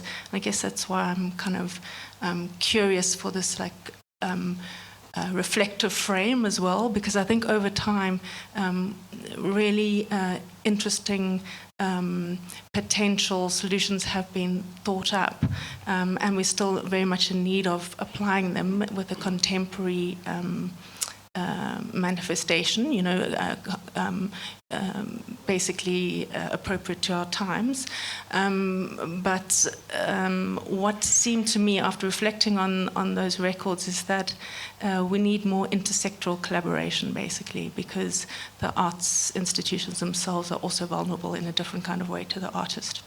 And then another thing on that was just having looked at different independent art spaces in different cities on the continent, and asking them about their funding models, because basically what artists tend to do is form collectives to try and deal with exactly this issue.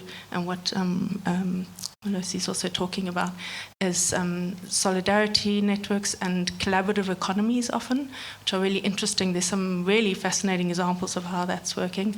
But what I found was less of a reliance on a kind of foreign funding model or a single foreign funder, let's say, and more of a hybrid model where that is still part of the spectrum, but increasing local sources, trying to find kind of relook at assets and income generators that could be locally sourced, so looking again at what could possibly be an income generator on the ground and locally produced, and then sort of a hybrid model that basically not relying on certain particular funding generators, but spreading things across. But it's just an ongoing and perennial thing, and you're quite right to put your finger on it, because it really just does frustrate a lot of longer-term projects. So often art organizations can't have a long-term view because they're just trying to get to next week. I think there was someone there. Yeah. Thank you. So I have a few things that I picked up, but one of them that stuck out within the different presentations, especially the first two presentations, was kind of a kind of detached outlook between the project organizers and the community. So my understanding is that when you get into a space, there's a kind of assimilation that needs to happen But I think also someone did make a point, ya gore, there seems to be such a detached kind of anthropological, almost a bit leaning onto the colonial. You do a project, here's a statue, and peace, we out. So that the detachment that the community then has to whatever object that you've put there, symptoms show up where there is vandalizing, the taking of parts from artworks where abantu balambile. You get into a community and people are facing real everyday issues that are not going to disappear because there's a project, 3 months. After that 3 months, what happens? Keleketla, I'm hungry. Ashifale a steel metal something. I know a place where I'm going to weigh that thing and get something to eat. And also another thing is that we already have elephants in the city, physical elephants. And this idea of bringing in more elephants is like creating a graveyard.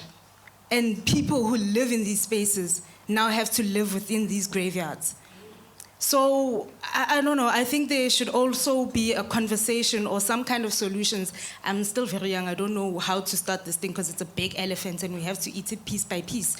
But there's also this thing, and I think it's also a colonial practice, I'll say it as that, to say people come in and they put in things and they leave. But there are political things that people are facing every day, and they're going to cause horror. These things are the things that we're going to target, because also they don't belong to us. And that's where the conversation about how do we maintain our heritage assets within the country, within the cities, start, because it's not my heritage asset. Some people came in, they put it there, and I'm not going to maintain it. And that's why there are so many projects within the township where there was a park project that was started, and the people that started that project don't maintain it. Now we, the people who live within those communities, have to live with these things that are dilapidating. They cause crime because now there are opportunities that are coming out of these spaces, these graveyards that people hide behind, and then they, so I don't know, I just think there needs to be some kind of cultivation, co-cultivate cultures. Let's not bring cultures in. Let's cultivate with the spaces in which these cultures are going to stay. So yeah, that's my 2 cents. Can you take one more? There's one more over here. Oh, okay, sorry. Good evening. My name is Tlale Matseke. I'm the only one who's made to stand. But in any case, good evening, everyone. My name is Tlale Matseke, and I'm a public servant, but trained in agriculture. And so when I hear cultivation, it almost feels like I have to give up. So I've written my question down. One of the things that I've been seeing increasingly in the development finance space has been around urban agriculture, and particularly looking at these urban gardens as means for us to create areas for people to grow their own food, which is something that we're pretty, removed from because we live in the cities, in a space that is not owned by any of us, but also very much consumed by. And so I wanted to ask the question, in terms of urban agriculture, how do we move away from framing it as a survivalist practice, one that is a temporary sort of adaptation for life in the city, and moving it more to kind of long-term planning, and what kind of design interventions could be possible so that we don't end up taking a programmatic view on this which responds to the immediate need, but rather looking at safeguarding nutrition security and not just food security at a household level. Thank you. Can I quickly, yes. I think that Stephen and Thireshen are very well positioned to answer these questions, but I just wanted to quickly see if we can have one more comment from Matthew over there. Thanks so much for a fascinating discussion, Matthew Solomon. So a couple of you spoke specifically about that period, Kim and Stephen, of the early 2000s and the sort of vision of the city, and it was a period of enormous vitality, but it was also a period in which I think the seeds of the present malaise were laid because there was at the same moment a complete erasure of the extraordinary levels of violence, state violence, police violence, private security violence that were taking place at the same time. I remember in 2013 at Keleketla, there was an eviction in Diamond Exchange just across the road, documenting it raw. Let me use that space. So you had this very beautiful, fragile project, but those kids were surrounded by enormous levels of social violence. And the failure of the state at the time to engage, to develop infrastructure, low-cost housing, basic services. And that laid the basis basically for Albert Street, which we saw. And so we had this vitality, and I don't think it was the arts that were responsible, of course, but there was a failure to articulate that vision with a kind of socialist or vision of repair in the city. So, and I think that mistake can't be made again, that there needs to be, our sister there spoke of these grave sites, a project of mourning. We have 76 dead in Albert Street, how many dead of fires, how many dead of xenophobia, extraordinary amounts of social trauma, and arts, I think, have a role of the project of collective mourning, but also of envisioning a kind of vitality as we enter this kind of age of free fall or climate change and so on. So I wonder, the question is, how do we then learn from that period to capture that sense of vitality but articulate it with a meaningful social project?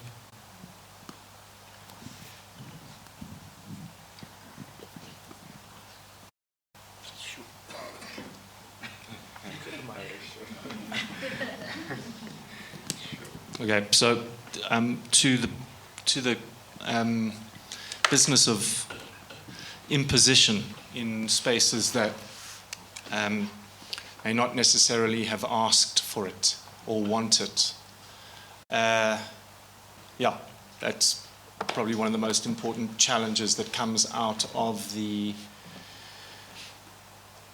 era of that period of the JDA's investment, which was superbly intense from 2006 through 2022, let's say. And we see much less of it now in the extent to which the JDA's collaboration with the Department of Arts, Culture and Heritage for the city would partner on those kinds of projects. And to your point, if one looks at what the Department of Arts, Culture and Heritage, particularly in community development, if you look at what they published recently, it was last year, they published their record of 70 significant commissions, ranging from fairly temporary installations to very permanent things, like the Eland or like the Firewalker and so on. And if one visits those sites, and we've contributed to the production of a number of those pieces, if you visit those sites, many of those works are either, well, the surrounds are decrepit and decayed, and aspects of the works themselves are suffering. So, in terms of the colonizing logics that underpin those interventions, in many respects, I think there isn't an argument against that. I think imposition is real, and I think certainly we had very, very complex experiences in that work. A very practical thing which may just fall on deaf ears, but it's an important one to think about, is that while the city of Johannesburg, via the JDA, the implementing agent for capital projects, was driving forwards with its work, and the work is typically, yes, a built outcome, a piece of a public library, maybe more open space, a park, public realm upgrade, sidewalks and the like, and other various infrastructures, transport infrastructure and so on. The beauty of the contradiction is that the city might be able to implement at that level with the funds they have via the JDA, but there's no provision for maintenance whatsoever. Zero. I'll never forget when we were at the Civic Theatre, Bernard J. then would say, I always set aside 10% of my annual budget to make sure that I can get those massive billboards up on the highway. Because my main project, my ambition, I have to make sure that I've got bums on seats. And funny enough, it's the pantomime that funds the entire year of their work. I'm not going to. Okay, so I don't want to. I would say that as a consequence of the myriad projects that we were privy to, or consulted to, or worked in collaboration with, what has been an ongoing realization, obviously, when you're working outside of the CBD, I think the CBD is the city of Johannesburg, central Joburg, is a very, very interesting space because it's actually a very difficult space to create permanent art in, because it is such a transient space. So to the work of Keleketla, there's no argument that the way in which they envisage cultural production through dialogue and through multidisciplinary exchanges, not to put words in your mouth, sir, but, you know, and not land with a tactile, measurable outcome, but really a set of relational possibilities and so forth, informed by so many forms of creative thinking and. Our models we absolutely have to continue to cultivate and so forth. I have to say that a big driver for the Trinity Session, when I speak back to that business of us orientating, I mean, I've been a city-based artist my entire life. Yes, of course, I don't live in the CBD. There was a time at which I'd nearly rented an apartment in Ponty City in the 90s. My gear would have been nicked, so I was worried about my editing equipment. But in the main, well aware of the fact of where I live, in a somewhat privileged environment, if I'm going to if my practice as an artist, as an urbanist, as a curator of exhibitions and public realm experiences, the very least I can do is map as many relationships as I possibly can with artists from West Bank of Alexandra Township to Extension 1 in Diepsloot to Kliptown, and use the agency, because the funding runs out. A project comes along, we are usually the last ones to be engaged, which is another thing that's important to understand. Urban frameworks that result in these final implementation of installations and so forth, sometimes there are 10, 15, 20-year processes that led to the manifestation of the bricks and mortar. And 9 times out of 10, 99.9 times out of 10, art is merely considered as decoration, as an endpoint. We are never brought on board in that early phase. So what we've tried to do is manipulate the system and work with time-based projects that don't sit in a 1-year financial cycle, but in a 3, 5, and where possible, off the back of 5 years, then see how you can catalyze going forwards through a new set of relations you've created. So that's just part of reflection on the frustration of the fact that it isn't right to impose. That's not up for debate. But how do you refine that? And how can you learn better? And just a closing comment, that in the context of the Diepsloot artwork, just talking to Nokwanda just earlier, that piece is, relatively speaking, beloved. Its creation was born out of a very, very important intergenerational dynamic, starting with the Malose school and the buy-in of the principal, and then to a whole set of other small, medium, and large activities and businesses and cooperatives taking place there. And we were guided by the community. We did not, in every aspect of that piece of work. And the fact that City was responsive enough at the time to see the opportunity, albeit at some level of expedience, so what? We could do that piece of work. The reality is that it is a superbly poor township. And many of the artists that worked on that project then no longer have that collective and have to look for other solutions. This is very dire. Art is a privileged thing to uphold in those contexts, and we need to do it differently a lot of the time. Yeah.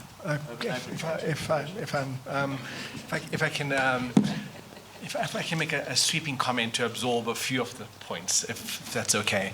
If I hear maybe the last 3 points and what it charges creative practice to do in the context of such enormous social, political undertakings, it feels like I don't even know how to start if I'm an art practitioner. It's actually kind of overwhelming. And it's starting to remind us about what we have. We've got a really messy, imperfect set of urban conditions where nothing will work in our favor, and that there's going to be a series of perpetual violent infringements all the time, and we're going to live with that.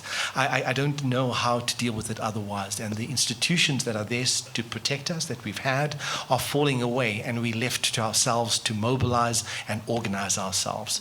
I'm trusting that those violent infringements are an invitation for us to mobilize new forms of allyship, to talk back to those things. So the point you're making there, my sister, about the impositions, those impositions happen all over, everywhere. And what that is more testimony to is the weakness of our response to talk back to those things, because they're going to happen all the time. So if I go and take if I can't bring a taxi or into a township, it'll be violently rejected because the system is so strong.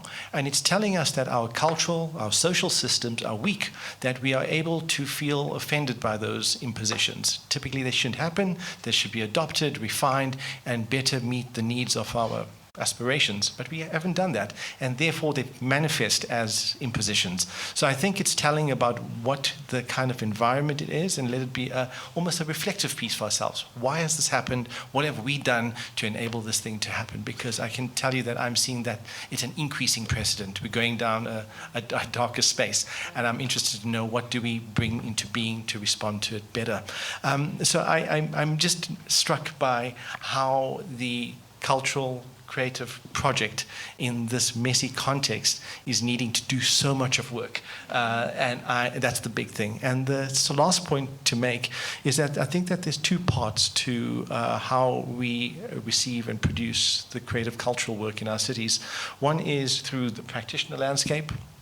But there's another part of me that we've missed a project on trying to make literate, socialize those who receive those projects. I feel like we missed a cultural project in terms of building a literacy on how to live together, how to think about our creative efforts in a more collective, empathetic way.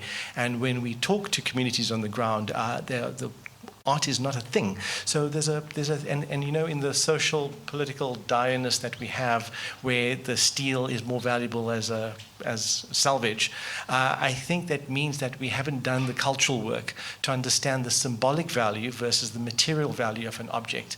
And that talks about a language deficit that we have in the way we work. And again, if those are all insights that we're saying, not working, not working, not working, and we keep repeating it, we're doing something wrong. And how are we collectively harvesting that intelligence, even though they're imperfect and they're erroneous? I don't think we're learning fast enough to respond to it. Sorry. I'll just come very briefly in here with a slight, I mean, I agree with a lot of what you say, but just at the end, a slight retort, because a lot of the other kind of spaces that I've encountered in perhaps different other cities, fast-changing cities in other parts of the continent, where maybe art and everyday life are a little more intertwined and integrated, where I think it's just there's less preciousness about a division between the two, So I think there is depending on where we are, there is a lot more integration between these two things, and perhaps there is just more of a receptiveness to having art and everyday life just together and appreciated in a different way. And we have it too, but I think it is refreshing to be in spaces where that is just it's just a part of how people live everyday life, and to take cues and examples from that in terms of how to reimagine a public space, how are people reimagining it for themselves, because there's a lot of knowledge already happening in these everyday spaces where people are already refashioning their spaces for themselves.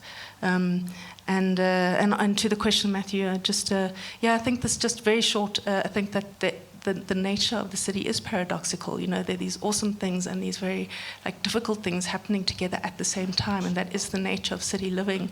And I don't think art occludes that. I mean, I couldn't obviously wrap up a very complex and long-running project through a year in a very short summary, and perhaps I didn't get that quite across. But I think, artistic practice is a reimagination, but it's also acts of resistance, and those two things happen at the same time.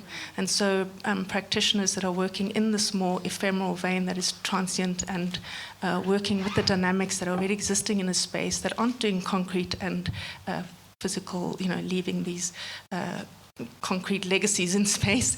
They're dealing with the dynamics that already exist in a space, and they're working in a very complex and quite multi-layered ways to be respectful of what already is existing there.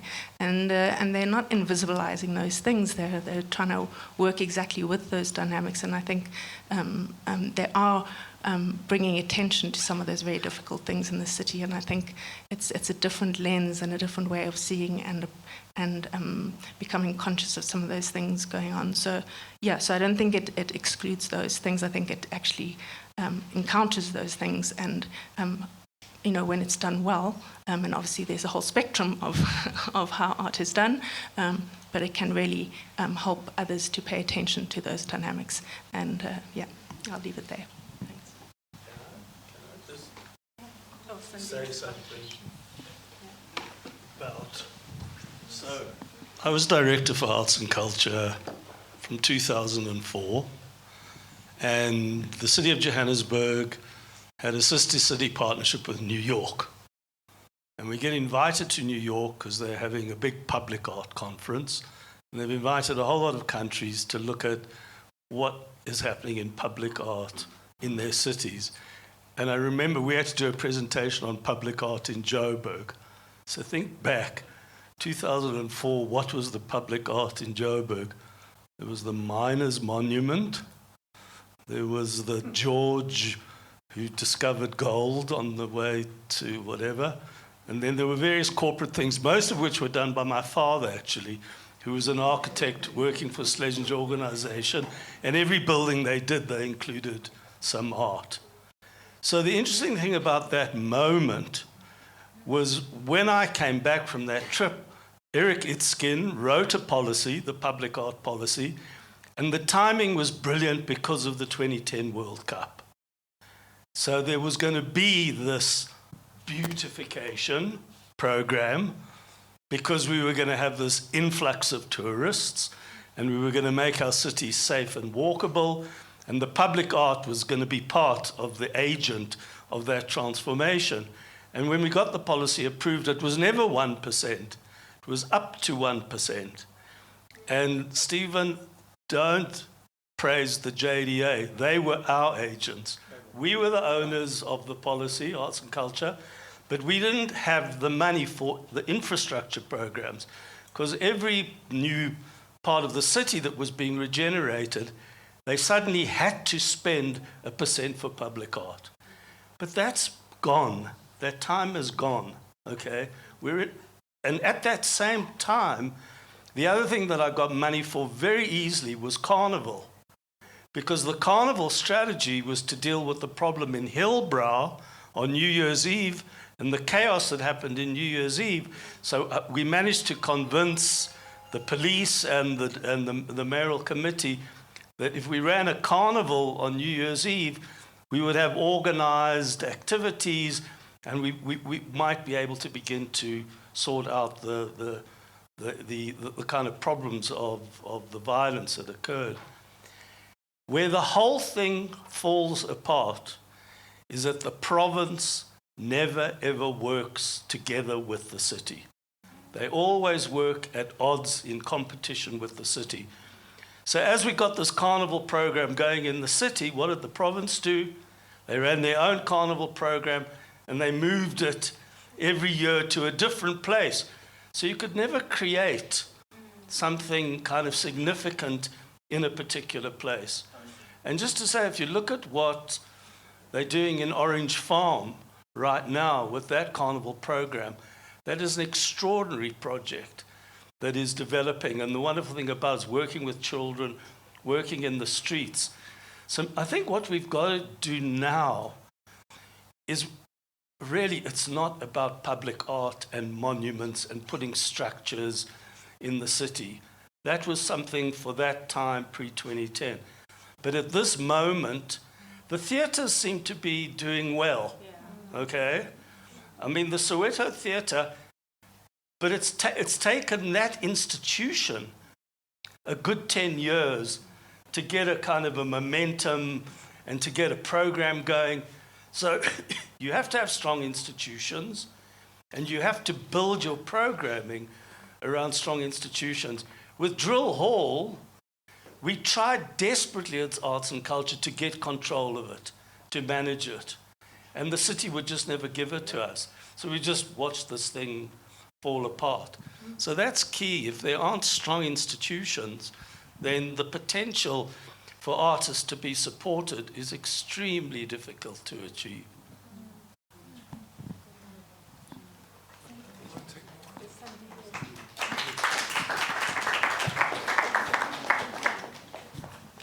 Yeah, just to backtrack a little bit. Just to backtrack a little bit about artworks and public spaces being vandalized. It's ironic that I have graffiti as an example of how not to get them vandalized. So what happens, like with graph writers? They get to a place, they greet people, hello, Njani, we're here to paint.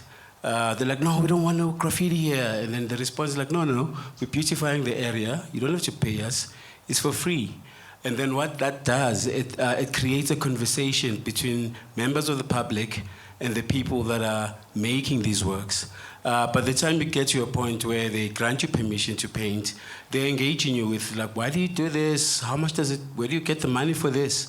We get money, we make money ourselves, we do commissions, whatever. By the time you finish painting, they have a real sense of why you're doing it and how much you invested in it. By the time you leave, they respect the work that you did and they become custodians of it. I can show you tons of pieces in Joburg, Nugget Street. People always like start fires, burning cables to go south, but they never do it on certain pieces because those people had an engagement with the people in that space. Even though they are hungry, you don't have to give them food, but the fact that you engage them and they see the value and the passion and the intent that you have behind the work, they become custodians of your work. And these pieces have been around 15, 20 years. I live in Joburg, I drive past them, I see them every day. 20 years. Pieces are still up there. Something is temporary as graffiti. Just by building an engagement and having a real conversation with the people that live in the space, they become custodians of your work. Like halfway through the process, they start educating you about the place that you're painting in. They're like, you know what used to happen here 5 years ago? I used to walk down the road. I used to walk past here. So they feel involved in the process. Perhaps that is one way of dealing with the issue of works being vandalized. I mean, I see the William Kentridge every time I go past the Firewalker, it's been vandalized. Like, perhaps the people that commute at Bree Street Taxi Rank don't have an understanding of why is this there? What does it signify? And maybe that could be a solution. Engage the people in these spaces. It's their spaces. They inhabit these spaces. Once you make them understand why you're doing, the significance of what you're doing, they become custodians of your work, and your work is safe.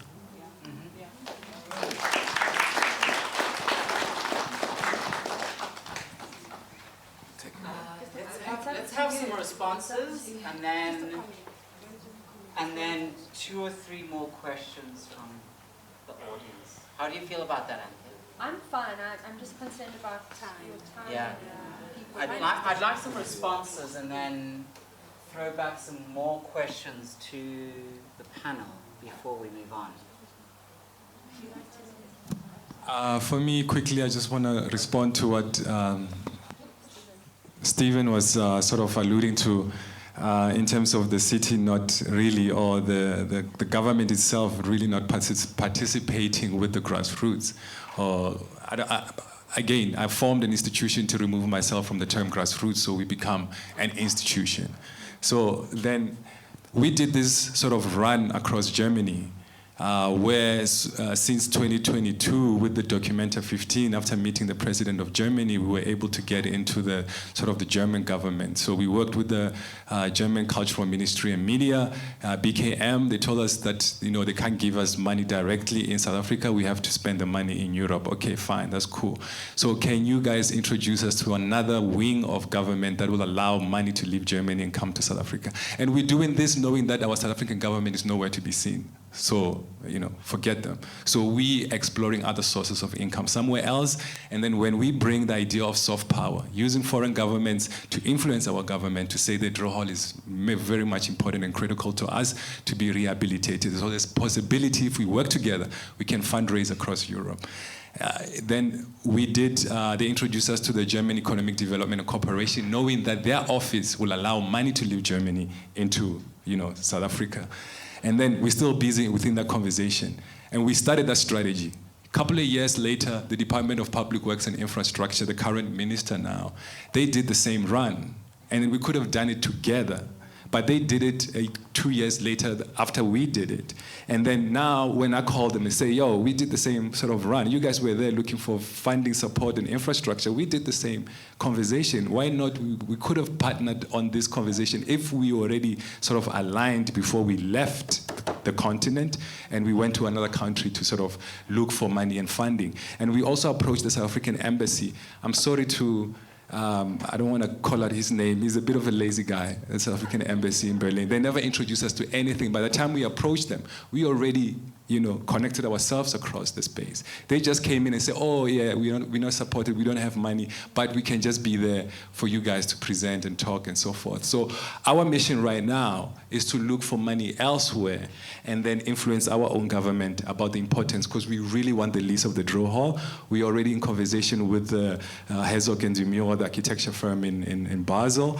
They are thinking about, oh, is this going to be gentrification? We tell them no, because you're coming through the language of Keleketla, the language of the people who are in the inner city. So the idea of creating this project on a conglomerate architectural firm like them allows us to open up certain doors and spaces. Same with William Kentridge. His father, Sidney Kentridge, was one of the lawyers during the 1956, so he has a fond of the draw hall per se. So using such names, because he allowed us to use his name to sort of fundraise and open up certain doors. So for us, we're trying to look money elsewhere because the Department of Sports, Arts and Culture is not even close. We've engaged them countless times. They're never there. We flew the former mayor of Johannesburg and certain MMCs on our own budget to foreign countries to explode their mind a bit about educating them about like other heritage sites in foreign countries. When we come back home, oh, there's vote of no confidence. And then they're out of office. It's like, damn, now we have to start from ground zero. That's a very especially coming from an institution like ours, mental capacity and everything else, that's very exhausting. It's close to burnout. And at the same time, you reaching a certain age, you have to focus on certain practices now. And then locally is where everything is needed. So for me, is the idea of how do we find money, because Gaten is not going to do anything. He's a criminal. But anyway, I want to end it there.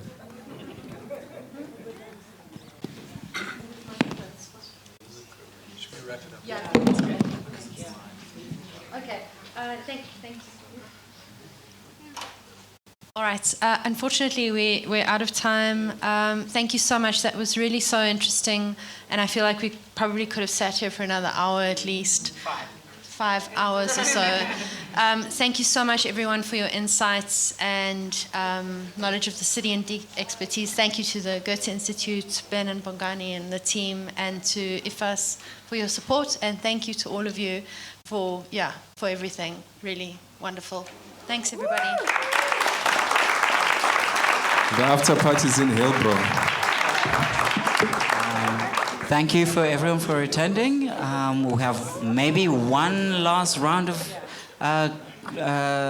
wines outside. If you want to chat, let's do that. But I'm going to close the institute in 30 minutes, okay? So I'm going to chase you out.